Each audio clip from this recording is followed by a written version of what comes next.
and I wrote, 3-4 page detailed legal request for information. I wanted to know the forensics. I wanted to know the autopsy. I couldn't even get the autopsy results. I want to know the autopsy results. I wanted to know what they had in their case file. And I was turned down. And I was turned down under, and this is the part of the law that I'd like to see changed. I think law enforcement has every right to be left alone, to do their thing and not be interfered with for a certain period of time. And then there needs to be checks and balances, as you'd have in any profession. Checks and balances to determine, are they on the right path? Another pair of eyes looking over the shoulder. Okay, I see something here that you missed. And those people in the beginning maybe can be other law enforcement people. And they may actually have that built into their system now. But what they don't have is the ability to take parents and give them the information that they need.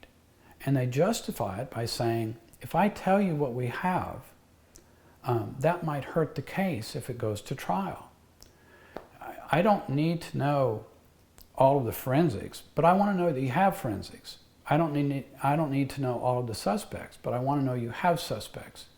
And then there's a point in time that if the case is not going anywhere, you literally need to have a change in our laws that stops law enforcement from saying, we don't need to give you this. We don't need to give you the forensics. We don't need to give you the autopsy. We don't need to give you anything in the case file because it's an active investigation. So they literally hide under the guise of active investigation when in reality it's a cold case.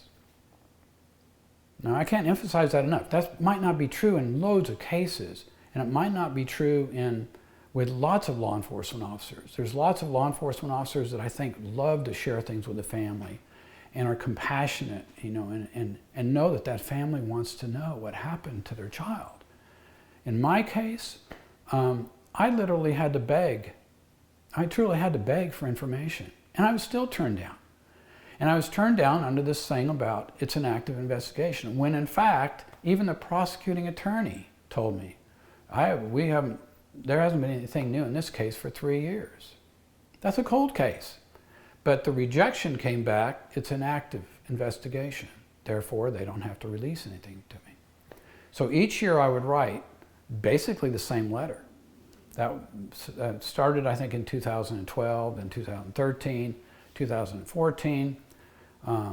But I wrote maybe 3 to 4 different letters, in particular, basically asking the same thing, always rejected. And then finally, I got on the phone with a prosecuting attorney. We didn't get along, and I was respectful, but at the same time, I didn't want to be treated as though I was somebody that, just walked into their office and, just got a parking ticket. This is a murder, and this is my daughter. I really want some feedback. And so finally they released the autopsy report to me. But I still, to this day, it's 14 years, I don't have access to anything. And that's sad, because I think a law could be written in a way to where the information can be provided to a representative of the family who understands jurisprudence, who understands the chain of evidence, understands how to protect evidence, but at least they're represented by the family, and they can tell you, look, this is what's going on, and still you're protecting the case for the prosecutor.